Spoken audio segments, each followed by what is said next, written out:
नमस्कार मित्रांनो, मी Deepak More, DK management consultants, human resources आणि कामगार कायदे तज्ज्ञ म्हणून या क्षेत्रात गेली 41 वर्षे आपल्या सेवेत कार्यरत आहे.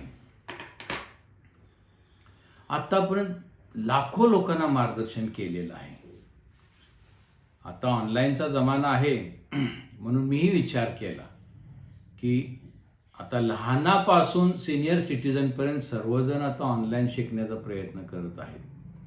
तर आपल्या कामगार बंधूंना आणि कारखानदारांना सुद्धा कामगार कायदे या विषयात अत्यंत सोप्या भाषेत काय महत्त्वाच्या गोष्टी तुमच्यासमोर घेऊन येत आहे. आजचा टॉपिकही असाच सर्वांच्या जिव्हाळ्याचा आहे. सर्वजण आपल्या उमेदीत खूप कष्ट करतात आणि एका ठराविक वेळी रिटायरमेंटची वेळ आल्यानंतर त्यांना जाणवतं की आता आपल्याला खऱ्या आधाराची गरज आहे. आणि त्यावेळेला या टॉपिकचा सर्वजण सिरियसली विचार करतात, कारण याच्या आधारे त्यांचं रिटायरमेंट लाईफबद्दल सर्वजण आपले आडाखे बांधत असतात की आपलं रिटायरमेंट लाईफ कसं जाणार आहे, कुटुंबाची आपण कशी काळजी घेणार आहोत. त्यासाठी आजचा टॉपिक फार महत्त्वाचा आहे. तर काळजीपूर्वक पहा, संपूर्ण व्हिडिओ पहा, सबस्क्राईब करा आणि इतर सर्वांना शेअर करा. चला तर आजचा टॉपिक म्हणजे पेन्शन या विषयावर आपण सविस्तर बोलणार आहोत. तुम्हाला सोप्या भाषेत समजावून सांगणार आहोत. आजचा टॉपिक आहे पेन्शन. खरं असते का, आपण एक बातमी ऐकली असेल, सुप्रीम कोर्टानं ऑगस्टमध्ये वाढीव पेन्शनच्या बाबतीत एक ऐतिहासिक निर्णय दिला. यावर खूप केसेस कोर्टात पेंडिंग होत्या. अंदाजे 35-40 केसेस एकत्र करून सुप्रीम कोर्टानं एक परमनंट गाईडलाईन अशी या बाबतीत दिलेली आहे. खरं तर सर्वांनाच असं वाटतं की ती खरंच खुश खबर आहे, पण आपण या व्हिडिओमध्ये बघणार आहोत खरंच खुश खबर आहे का, त्याचा मला किती फायदा होणार आहे हे प्रत्येक जण पडताळून पाहू शकतं. तर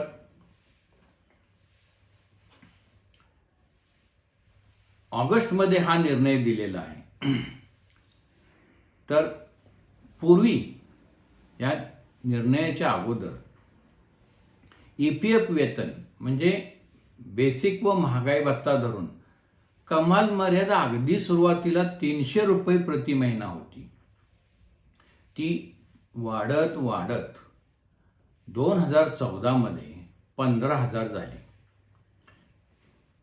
परंतु याशिवाय ओरिजिनल स्कीममध्ये कुठेही बदल झाला नाही. परंतु झालं काय, 2014 मध्ये 15,000 झाल्यानंतर आपलं किमान वेतनच त्याच्या आसपास होतं. त्यामुळे अनेक कामगार बंधूंचं पेन्शनचं योगदान बऱ्यापैकी जमा व्हायला लागलं.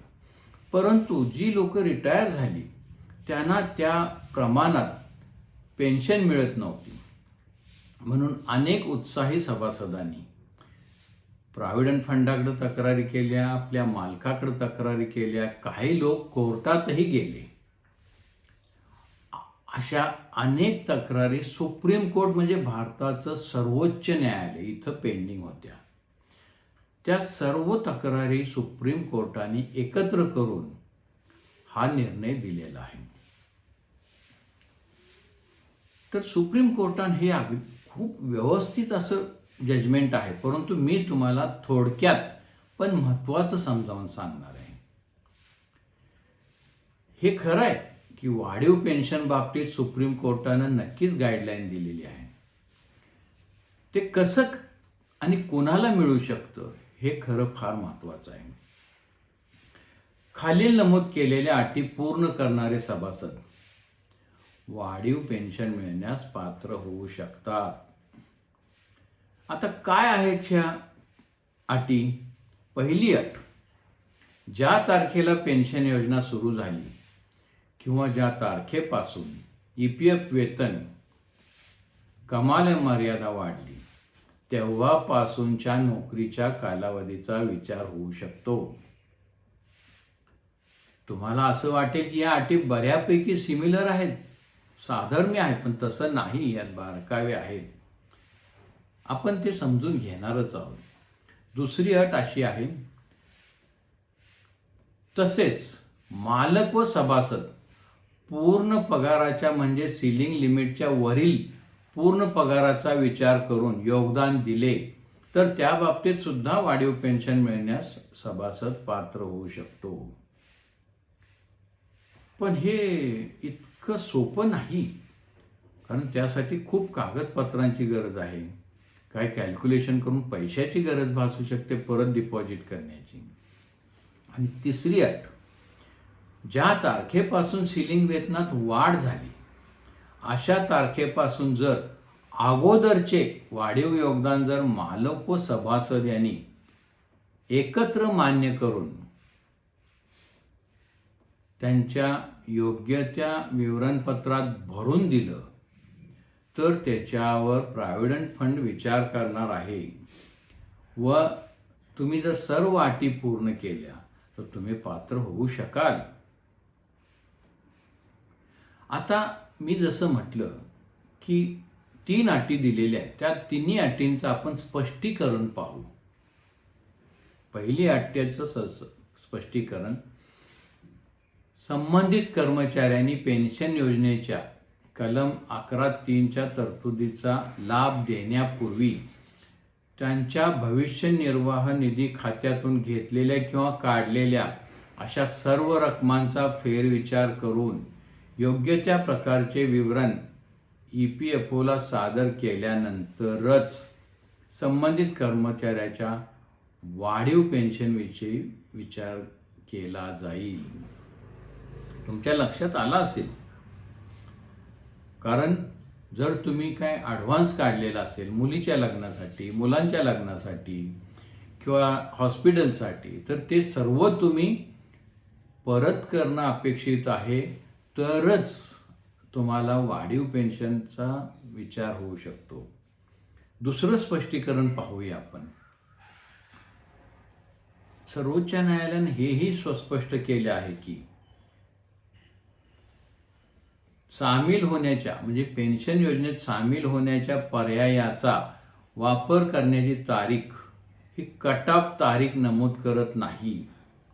अशा तारखेचा पर्याय संबंधित कर्मचाऱ्याचा आहे व त्यानुसार त्याचा योग्य त्या पेन्शन योजनेत सहभाग ठरविला जाईल. म्हणजे जर तुम्ही पेन्शन योजना उशिरा लागू करून घेतली असेल आणि त्यापूर्वीही नोकरीत कुठंतरी असाल आणि तिथं मात्र पेन्शन योजनेचे तुम्ही सभासद नव्हता, त्याचा सुद्धा जर तुम्ही योगदान दिले तर त्याचाही विचार तुम्हाला वाढीव पेन्शन मिळण्यासाठी विचारात घेतला जाईल.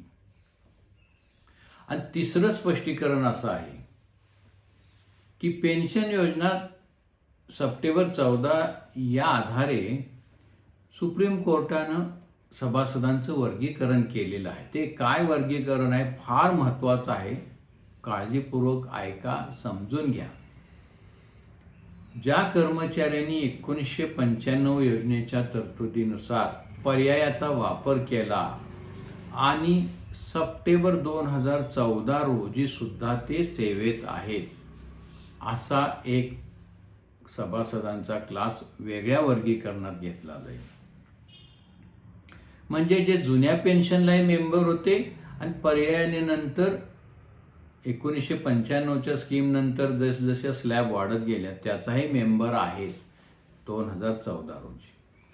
दुसरी गोष्ट अशी आहे, 1995 योजनेच्या तरतुदीनुसार ज्यांनी त्यांचा पेन्शनचा पर्याय वापरला नाही आणि नंतर पर्याय घेऊन सप्टेंबर 2014 रोजी सेवेत पेन्शनचा पर्याय सुरू ठेवला आहे, तर अशांचा एक वर्गीकरणाचा प्रकार होईल.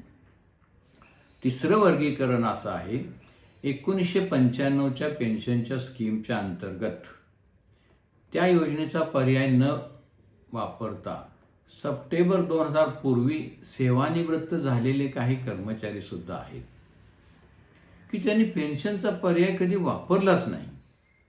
ते कधीच पेन्शनचे मेंबर नव्हते.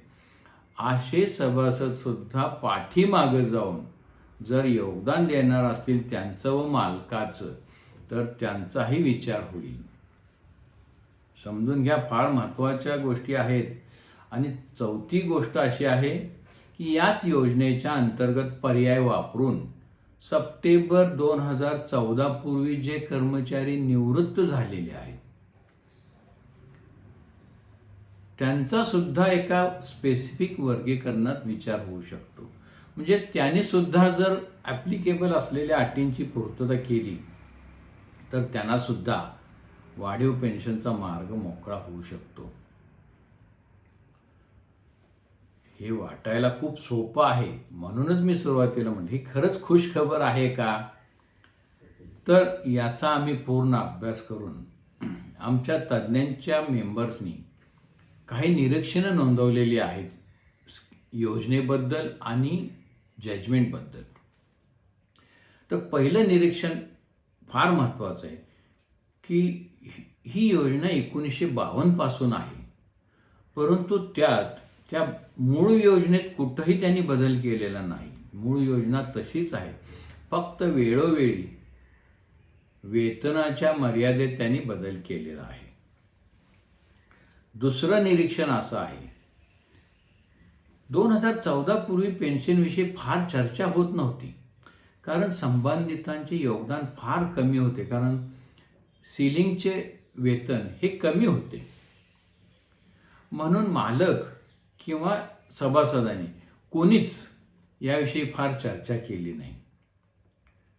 त्यामुळे पूर्वी लोकांना कोणाला 100 रुपये 150 रुपये अशी सुद्धा पेन्शन मिळालेली उदाहरणं आहेत आणि त्यात त्यांची कधीही तक्रार नव्हती.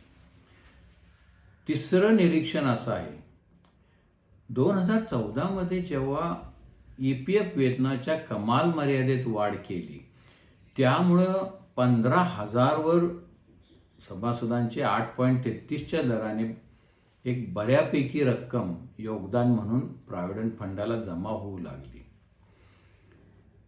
त्यामुळं सर्व सभासदांच्यात चुळबुळ सुरू झाली, चर्चा सुरू झाली आणि त्याच्या कंपॅरिझनमध्ये मिळणारा पेन्शनचा परतावा हा फारच तुटपुंजा किंवा कमी होता. म्हणून हा विषय खऱ्या अर्थाने चर्चेत आला. हे झाले आमची निरीक्षणं. आता आमच्या शिफारसी काय आहेत हे फार महत्त्वाचं आहे. याच्यावर नक्कीच तुम्ही काळजीपूर्वक लक्ष द्या आणि समजून घ्या. आमच्या शिफारसी एक आहे, जरी माननीय सर्वोच्च न्यायालयाने निकालात विहित पर्याय स्पष्ट केले असले तरी कोणतीही परिभाषिक प्रक्रिया किंवा स्वरूप EPF विभागाकडून लेखी स्वरूपात स्पष्ट केलेले नाही. म्हणजे सुप्रीम कोर्टाच्या निर्णयात हे सगळे पर्याय दिले, पण ते वापरायचे कसे, त्याचं स्पष्टीकरण काय, त्याचं फॉर्मॅलिटी याबद्दल स्पष्टीकरण नाही. दुसरी शिफारस अशी आहे, जोपर्यंत ही प्रक्रिया पारदर्शक स्वरूपात डिक्लेअर होत नाही ऑफिशियली, तोपर्यंत कोणीही पर्याय शोधण्यापूर्वी जरा थांबा, समजून घ्या आणि मग योग्य निर्णय घ्या, नाहीतर पश्चातापाची वेळ यायला नको. पुढची महत्त्वाची शिफारस अशी आहे, कृपया कोणताही अतिघाईत, धोकादायक किंवा फायद्याचा वाटणारा निर्णय घेऊ नका आणि वाढीव पेन्शन मिळवण्यासाठी कोणतीही रक्कम तुमच्या अकाउंटमधली पुन्हा गुंतवणूक करू नका. व्यावहारिक स्पष्टतेच्या अनुपस्थितीत म्हणजे जोपर्यंत ह्याचं पूर्ण स्पष्टीकरण येत नाही तोपर्यंत एखाद्या व्यक्तीने जर हा पर्याय घाईघाईनं घेतला तर ती व्यक्ती या प्रोसेसमध्ये अडकली जाऊ शकते आणि त्यांना आपल्या उतारवयात गंभीर समस्यांना आमंत्रण येऊ शकतं. या बाबतीत घाईपूर्वी सभासदांनी अतिघाईत अशी बातमी आल्यानंतर फंडाच्या डिपार्टमेंटला कळवलं की आम्हाला वाढीव पेन्शन हवी आहे, त्यामुळं आम्हाला ती मिळावी. त्या केसमध्ये प्रॉव्हिडंट फंड डिपार्टमेंट त्यांची मिळणारी पेन्शन पण अनेक केसमध्ये थांबवलेली दिसते आणि नंतर चक्रा मारत बसतात. तर या बाबतीत अनेक एजंटसुद्धा कार्यरत आहेत. अनेक लोक आपल्या स्वतःच्या बेनिफिटसाठी तुम्हाला दिशाभूल करू शकतात, तर त्याची काळजी घ्या. पुढची शिफारस अशी आहे, ज्यांना जास्त पेन्शन मिळण्याची इच्छा आहे त्यांनी EPF एन्फोर्समेंट डिपार्टमेंटला म्हणजे अंमलबजावणी डिपार्टमेंटला पत्र लिहावे आणि या संदर्भात लेखी प्रोसेस किंवा स्पष्टीकरण मागावे आणि लागणाऱ्या कागदपत्रांची यादीसुद्धा मागावी. म्हणजे तुम्हाला समजेल की EPF विभागाचा आपल्या या बाबतीत काय रिस्पॉन्स आहे. आणि जर त्यांनी आपल्याला सर्व गोष्टी स्पष्ट केल्या आणि जर तुम्हाला वाटलं यस मला याचा बेनिफिट मिळू शकतो, तरच आणि तरच त्याचा विचार करा. पुढचं असं आहे, निवृत्तीनंतरच्या संभाव्य पेन्शन रकमेची गणना करण्यासाठी म्हणजे कॅल्क्युलेशन करण्यासाठी स्कीममध्ये एक फॉर्म्युला दिलेला आहे, परंतु त्या फॉर्म्युल्यामध्ये जर तुम्ही तुमचे फॅक्टर टाकले तर त्यानुसार मिळणारी पेन्शन ही कधीही तुम्हाला त्यांनी दिलेल्या पेन्शनची मॅच होत नाही. डिपार्टमेंटकडून मिळणारी पेन्शन ही नेहमीच खूप कमी असते, कारण त्यांचे अनेक फॅक्टर पेन्शन देण्याच्या अगोदर विचारात घेतले जातात प्रॅक्टिकली, की जे स्कीममध्ये सुद्धा पूर्णपणे देणं शक्य होत नाही. तो एक कायमचाच एक रिस्क फॅक्टर राहणार आहे. आणि शेवटचा शिफारस, जे सदस्य सध्या कार्यरत आहेत म्हणजे आजच्या तारखेला आणि वाढीव निवृत्तीसाठी वेतनासाठी इच्छुक आहेत, ते सध्याच्या मालकाच्या संमतीने योग्य तो पर्यायासाठी प्रयत्न करू शकतात, कारण यासाठी जबाबदारी मालकाची राहते. परंतु हा पर्याय वाढीव पेन्शनचा निवडण्याचं कुठल्याही सभासदाला बंधन नाही, याची नोंद घ्या. मी जसं म्हटलं तसं EPFच्या योजनेमध्ये बुकलेटमध्ये एक फॉर्म्युला दिला आहे, परंतु त्याप्रमाणे पेन्शन मिळणारी पेन्शन कधीही टॅली होत नाही. म्हणून हा व्हिडिओ पूर्ण समजून घ्या, शेवटपर्यंत पहा. आमचा हा प्रयत्न आहे की संबंधित पात्र लाभार्थ्यांना व्यवस्थित समजून घेता यावी व अधिक सोपे करण्यासाठी एक सामाजिक बांधिलकी म्हणून आम्ही DK मॅनेजमेंट कन्सल्टंटच्या सल्लागारांनी हा व्हिडिओ तयार केला आहे.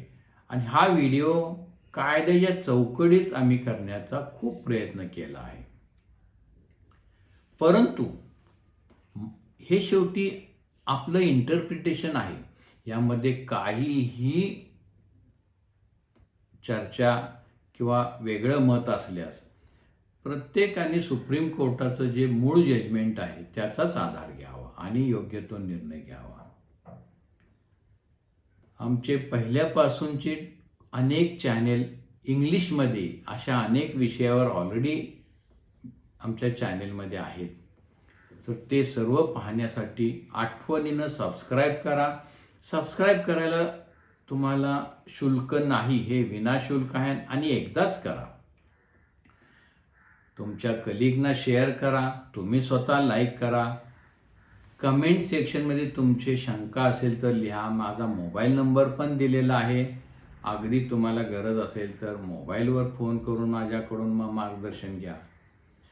आणि आपण अशा प्रकारचे अनेक महत्त्वाचे परंतु जिव्हाळ्याचे विषय घेऊन भविष्यात येणार आहोत.